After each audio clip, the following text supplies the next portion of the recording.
Hello everyone, it's Emma and welcome back to my channel. Today I am very excited to talk to you about best things that we can do as individuals for the planet. I got inspiration for this video because plenty of people these days are saying how individual action doesn't matter. You being zero waste is pointless. And while yes, me using my reusable water bottle and so forth is not going to save the planet, it still does a lot of good in the world. And so this video is kind of combining individual action and corporate action and how we as individuals can actually influence brands and the government to make positive change that has a bigger impact than me not using a plastic water bottle. So I hope that you're very excited for this video. I'm excited for this video, and this video has a sponsor. This video is sponsored by Luisa. So Luisa is an earth-friendly jewelry brand creating luxury items such as these without compromising the planet or the people who work for them. They make all sorts of things from rings, necklaces, bracelets, earrings, and even some other products. And I think the best part about this brand is that they use recycled materials. As I'm going to be talking about in a future video, I'm going to be talking about the importance of recycling and how supporting brands that are doing recycling and using recycled materials is so important to encourage that circular economy. So they use recycled gold and recycled silver where possible, which is almost 100% of the time. And they also use lab-grown diamonds, which is amazing because if you didn't know, the mining for diamonds is actually very unethical for the people and very toxic to the planet. Plus, as you can see by their packaging, it is the smallest box possible. It is made with all recyclable, compostable, or reusable materials. I think that is one of the coolest things is that their jewelry comes in these little pouches which are so easy to reuse. You can pack up your jewelry for a vacation so it doesn't get tangled. You can use it as a coin purse or anything in between. And as for their products, as you can see, they don't miss a beat. Even though they're eco and recycled, they are still of very high quality. They're beautifully crafted, dainty, and I love everything that I got. Not to mention, they're pretty affordable compared to other brands that sell real gold and real silver jewelry. Very affordable. And that is definitely one of the benefits to supporting recycled jewelry is that it's typically a lot cheaper than brand new mined gold jewelry. So I got this dainty flower bracelet. And then I got this double necklace. These both came in a set with this little crescent moon. And then I also got this mixed astrology earrings. I think these pieces can be dressed up or dressed down. As you can see, they look great in just a t-shirt, but they will also look really nice in like business clothes. So throughout my whole life, my earlobes especially don't do well with artificial metals or not of the highest quality metals. So knowing that they use the highest quality stuff while still being recycled was very important to me. So once again, thank you to Luisa for sponsoring this video. It means a lot. I really appreciate it. So if you'd like to shop these pieces and more, don't forget to check out their website. Use the link down below if you'd like a discount. It is not affiliated. Let me know down below which pieces you're gonna try yourself or which ones you're interested in. Thanks again, Luisa. Now back to your regularly scheduled content. Some last things to note. This list is not conclusive. I might be naming 10 or 11 things, but there's a whole list of things we can do as individuals, particularly my complete series on free ways we can live low waste. I am nearly to 200 things in that series. I'll leave it linked above and below. So if you want more than just 10 actions that are a lot more minuscule than the actions I'm going to be talking about today, be sure to check out that series. The last thing I want to say before we jump in is I know not everyone can do all of these things. This is not supposed to be like you have to do these things. Just take these as you will, do which ones you can. The first one, in my opinion, again, these are not really in any particular order, but I think the most important is to write and call our governments, our companies, and so forth. Now, I've been preaching this literally for years, and I hadn't done it myself until this July, and I made an entire video about ways that we can write effective letters, which also apply to calling as well. I'll leave it linked above and below. And my biggest piece of advice with this is to just do it. Just pull the band-aid off, get it over with, write your first letter, make your first call. It's a little nerve-wracking at first, but once you get used to it, you get a lot more comfortable. I think this is one of the best ways that we can influence brands and the government, because if we don't tell them what we want, they don't know what we want. For example, if I want a brand to quit using so much plastic, they're not gonna know that until I tell them. If I want the government to pass a bill on climate change or something like that, they're not gonna know that we as citizens want that unless we tell them. So this is where corporate government action starts, is still with individuals. They're not gonna know how to act if we don't tell them. Another very similar one, the next one is to vote. Not just in the presidential election, but also in your local elections. For example, just this last week when I'm filming this, California had a big election that was really important. So getting out to those smaller elections, voting for your mayor, voting for your senators, and things like that, making sure that we're getting people in office who are actually going to act on climate change and care about human rights and environmental justice and stuff like that. And like, yes, the president matters, but ultimately, so does everyone else, especially those who get reelected not every 4 years, but every 2 years, maybe every year. And a bonus is also going and like sitting on your city council, like town talks. I'm not really sure how that works in big cities like Vegas, but in small towns, like they'll advertise it. You can go and tell your small town that you would like to see more recycling bins, you would like to see public trash cans and stuff like that to get your neighborhood more eco-friendly as well. The third one is still pretty similar, and that is to sign petitions. Now I know people think that petitions don't mean a lot, and it can feel that way when it's that easy to sign a petition. It takes like 30 seconds, maybe a minute to put your name and your email down. But with a lot of petitions too, you can donate to the cause, you can help boost by sharing the petitions, and petitions do matter a lot. The issue is getting the right amount of signatures. The government might not care if you get 5 signatures, but if we get 1 million signatures on a petition, they're gonna start to care.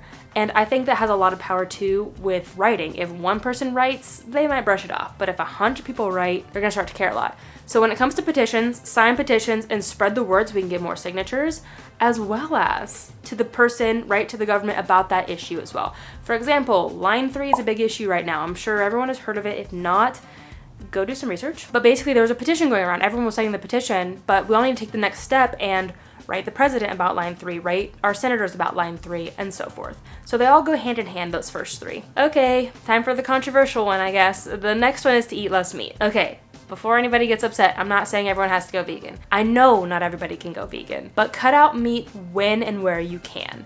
If you are of a higher income, you can afford to pick and choose what ingredients you get to eat every day. Try a vegetarian meal once a week. Try a vegan meal once a week, once a day, or so forth. And if you can, switch from red meat to a different meat. At least environmentally wise, it's better, not necessarily health wise, if you're concerned about that. But if you didn't know, animal agriculture has a very high carbon land environmental footprint. So first off, land has to be deforested to plant soy, wheat, alfalfa, other foods for cattle, sheep, pigs, chickens, whatever animal.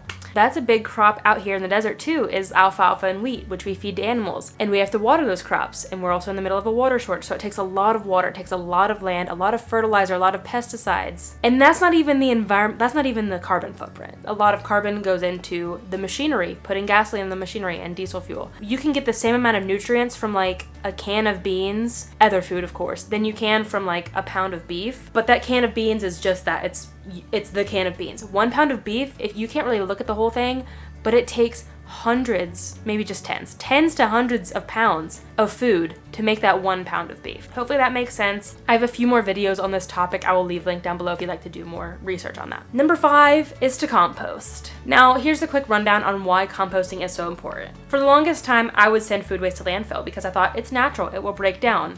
But you have to think, how is it getting to the landfill? In a trash bag. A trash bag is made out of plastic, and plastic never breaks down. That apple core, that banana peel is sitting inside of a plastic bag, breaking down in this like greenhouse, essentially, just releasing so much methane and CO2 inside this bag.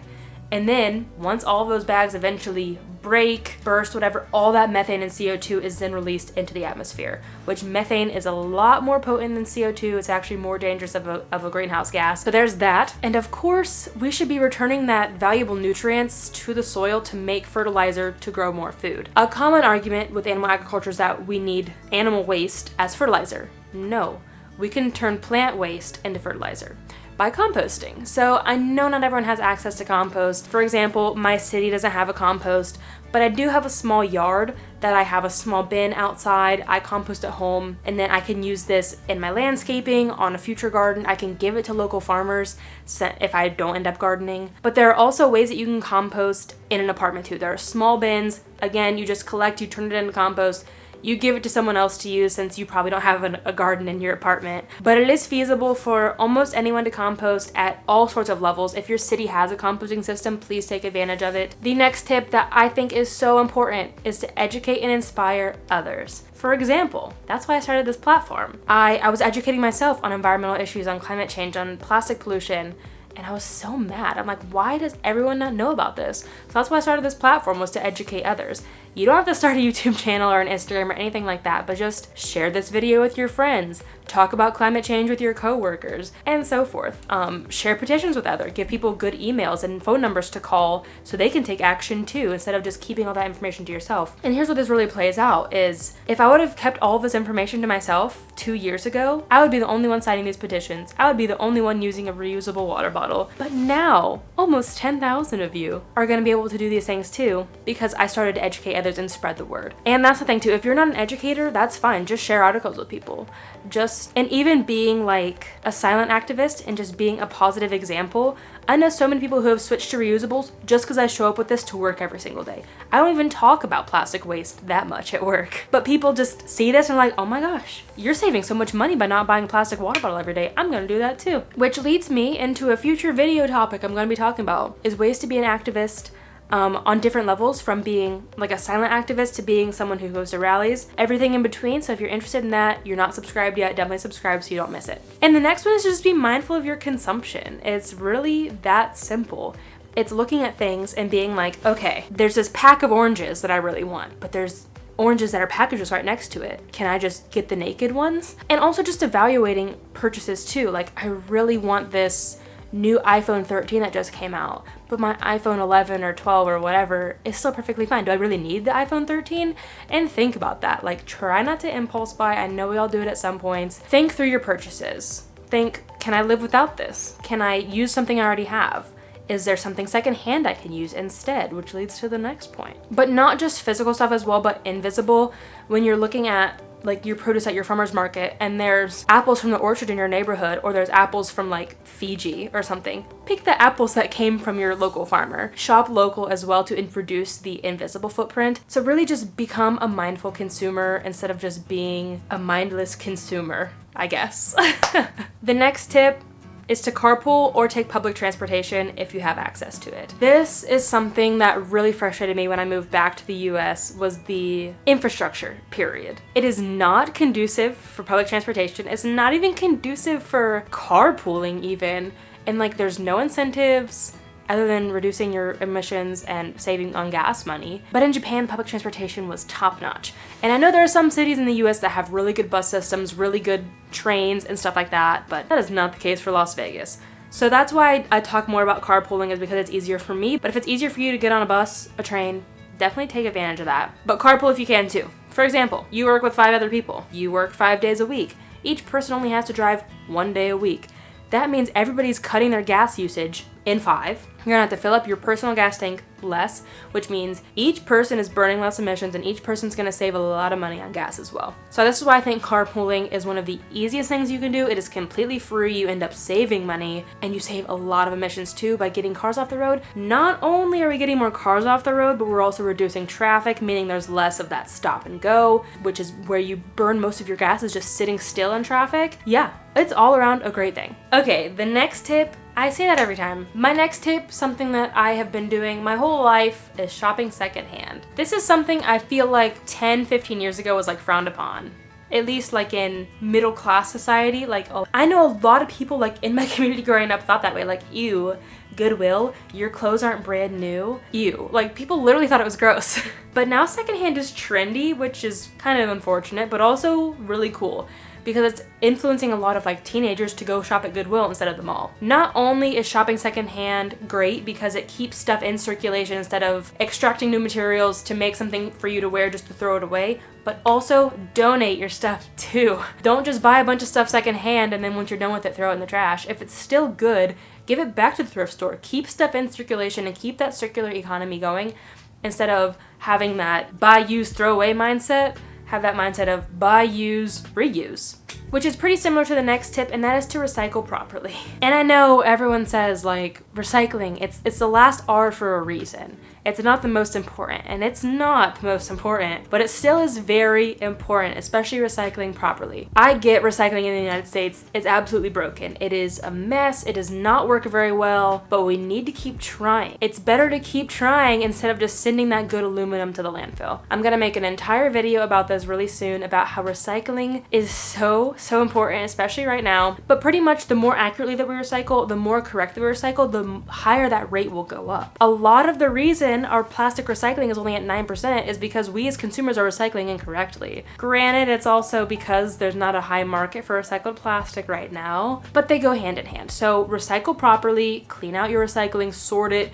Don't put trash in there, don't put food in there. I have so many videos about proper recycling. They'll be linked above and below. But also, bonus, is to support recycled materials. What I mean is, if you're going out and you're buying a new book bag, one is made from virgin plastic, one is made from recycled plastic, it might be a little bit more expensive, but if you have the ability to choose something made out of recycled plastic or recycled whatever material, that's just showing those companies that there is a market for recycled material, which will help the number of materials being recycled go up. And then my last tip is to vote with your dollar if you can. I know a lot of people can only buy what they can buy, and if that's you, then do your best. But this even comes down to, if you can buy something in cardboard versus plastic, go for the cardboard. If you can buy something packageless instead of plastic, go for the packageless. But also, if you have the ability, boycott wasteful brands like Amazon and other just big box brands, and instead opt for more eco-friendly companies. A lot of them aren't even that much more expensive, or even more expensive period, than traditional brands we're used to buying. For example, I just did a toilet paper review video. A roll of Who Gives a Crap eco-friendly recycled toilet paper is the same exact price as a roll of Charmin. So you just have to do some digging. Just because it's eco doesn't necessarily mean it's going to be more expensive. And that's it. Those are the 11 tips I have today for ways to be more eco-friendly as an individual. The best things we can do as individuals, actually. If you have any that I missed that you think are really important and belong on this list, definitely leave them down below. Maybe I can make a part 2 to this as well. But just know that your individual actions are not in vain. You doing zero waste as an individual is still very important, but we do need government change as well. They go hand in hand, and that's why I wanted to make this video, is to show you that our individual actions can influence the government. Our individual actions can influence brands, so that they can do their bigger actions that will have a bigger impact than me using a reusable water bottle. Once again, it is me from the future with my beautiful jewelry on.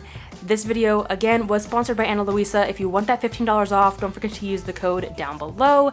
Again, it's not affiliated. But yeah, thanks Luisa for sponsoring this video, and cue the outro. Thank you so much for watching. I really appreciate your time, especially if you made it all the way to the end. If you did and you like this video, don't forget to give it a thumbs up. And if you're still here and you haven't subscribed yet, don't forget to hit the button. It's right down there. Practical ways to be an activist. But that's all that I have for today. Thank you so much for watching, and until next time, remember that your small actions really do have a big impact in the long run. Bye, guys.